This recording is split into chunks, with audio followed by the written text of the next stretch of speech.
Stay tuned. Ahead, I'll talk with Jim Murphy about inner excellence. Train your mind for extraordinary performance and the best possible life.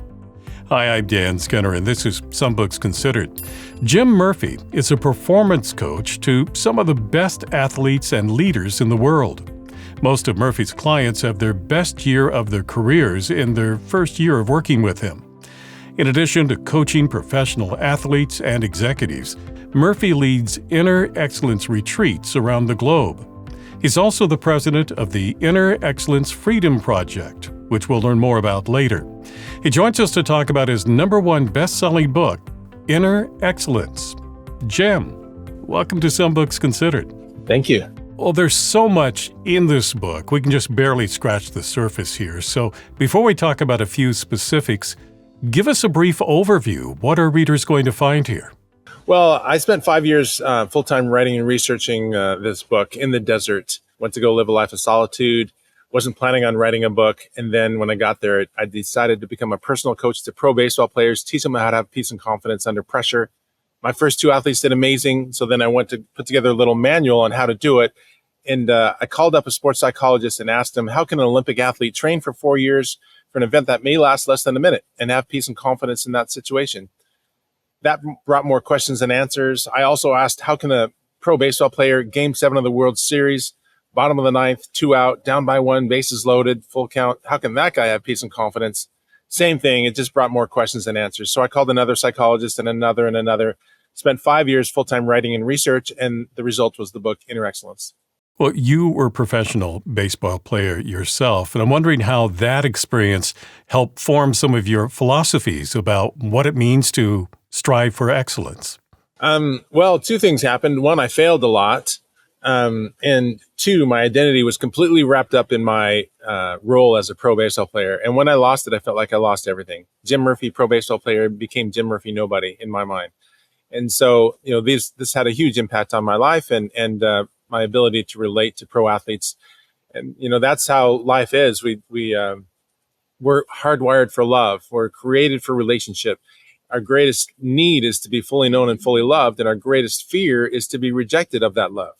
And so we try and get that love through symbols of success and achieving and looking good and having things.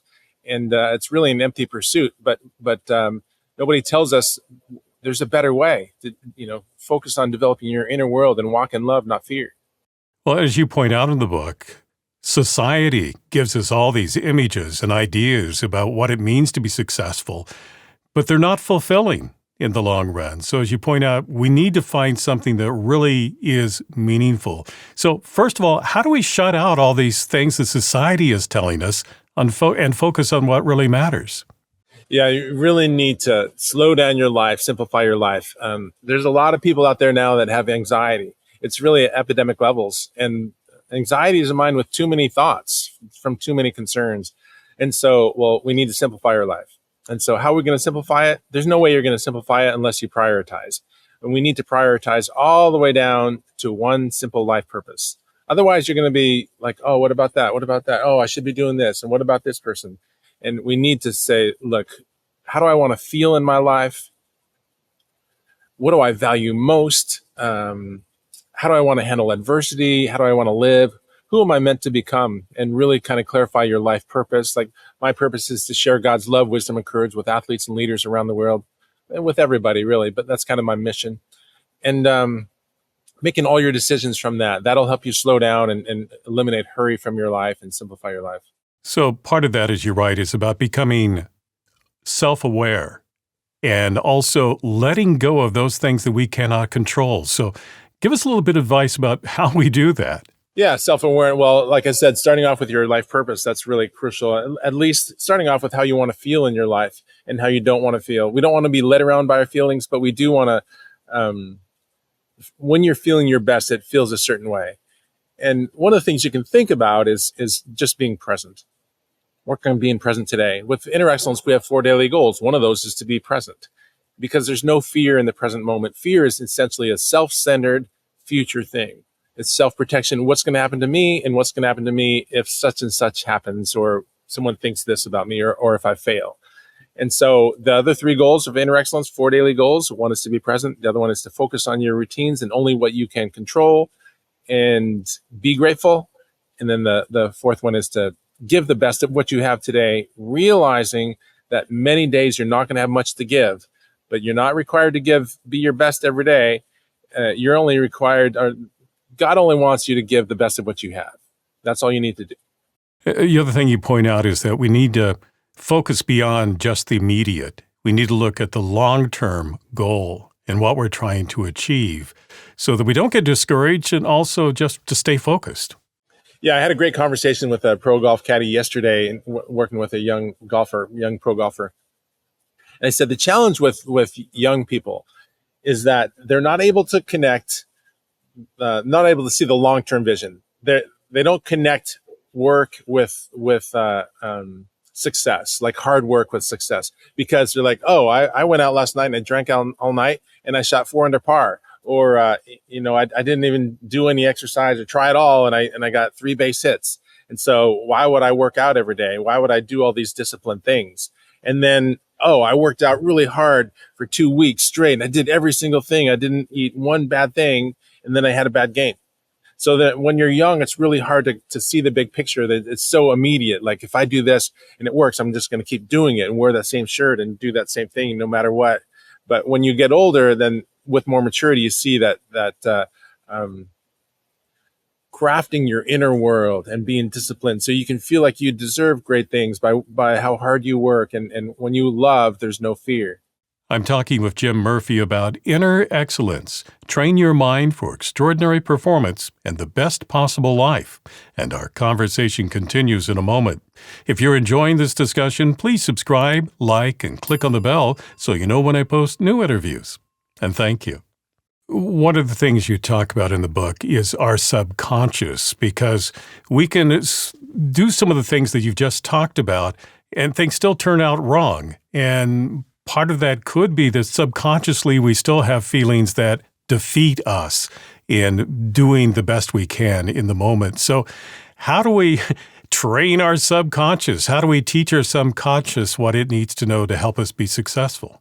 You're right. The subconscious mind is the part of ourselves that runs our life, along with our heart.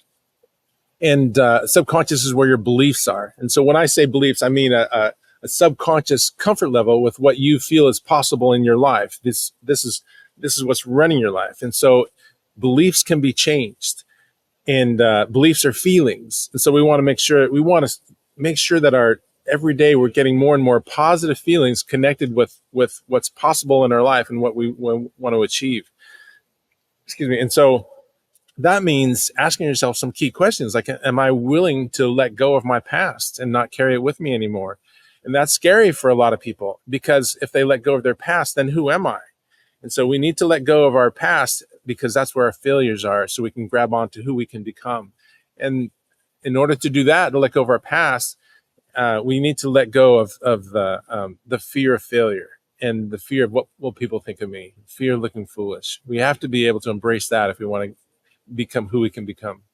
I want to talk about some more pieces of advice in a moment, but I want to talk a little bit about how this book is structured, because you have, obviously, like most books, chapters to the book, but you have chapter summaries at the end to kind of emphasize the points that you've made in it, and also a series of questions that help people ask themselves the kind of things they need to in order to absorb what you're trying to say.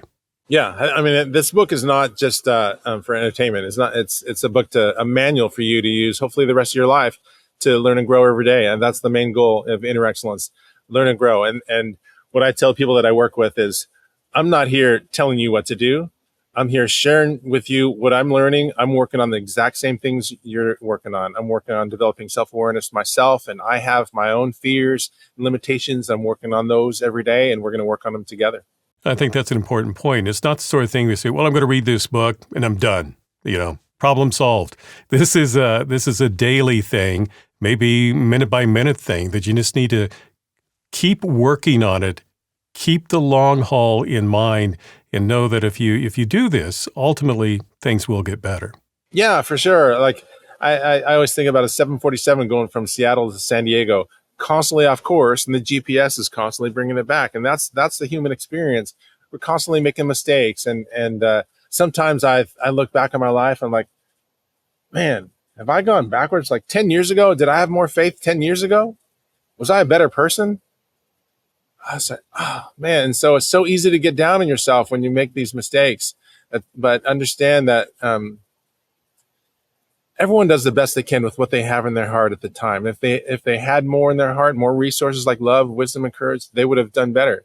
But we all do the best we can with what we have in our heart. It doesn't make things right, but it just explains human behavior. I want to come back to something you started with, and that was you have to have a focus. You have to have a reason for your being, and otherwise you're constantly going to be off course. But I imagine someone listening saying, yeah, I get that, but I'm still trying to figure out what my mission in life should be. So what advice do you have someone who's still trying to find their way and figure out what they want to do with their lives?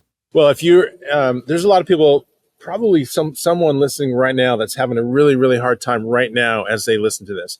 And the first thing is to say, look, if you bend over backwards to help somebody, and for some reason, I always think about helping people move as the greatest thing that you can do for a relationship, because who wants to spend the day helping someone move? It's a lot of work and a thankless job. And so I think that's every time I've helped someone move, it's like, they're so grateful. And it's such a powerful thing. So if you bend over backwards to help somebody else out, it really, really helps you out. That's the first thing. And then realize that love is the most powerful force in the universe. And so if you don't know what your purpose is, but you just say, look, I'm going to love God and serve others. Something simple like that. I mean, that's a powerful way to start.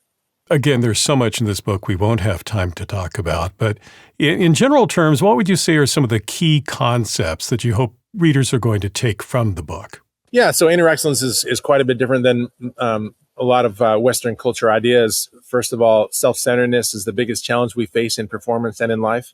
And I'm a performance coach to some of the best athletes and leaders in the world. And so I get paid to get them to perform better. And so this is, make sure we understand that's where I'm coming from, is that's how I get paid.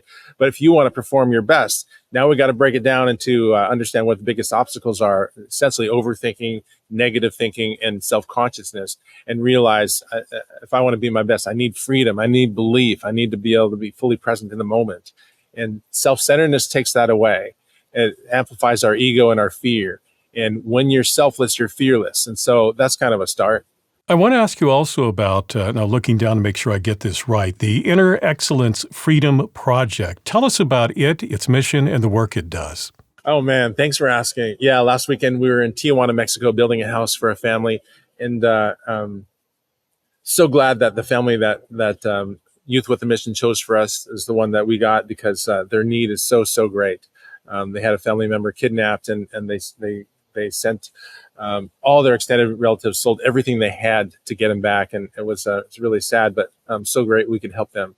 So the Inner Excellence Freedom Project, we build houses twice a year in Mexico for a family in need. We do this with Youth with a Mission. And also we have an Inner Excellence retreat combined with it. And so you get the retreat. Retreats are normally quite a bit of money. But this one is hugely discounted, like 95% or something, so people can attend and build the house at the same time. So the Inner Excellence Freedom Project is to make a difference in the lives of not just people that lack tangible resources, but especially people that go to do the work. To learn more, the book is Inner Excellence. Train Your Mind for Extraordinary Performance and the Best Possible Life. It's by Jim Murphy. Jim, thank you for talking with me today. Hey, thanks, Dan. Thanks for having me. If you would like to purchase Inner Excellence, I've placed a link for you in the description below. If you enjoyed this conversation, please subscribe, like, and click on the bell so you know when I post new interviews. Meanwhile, here are 2 more books you might find interesting. I'm Dan Skinner. Thank you for watching this edition of Some Books Considered.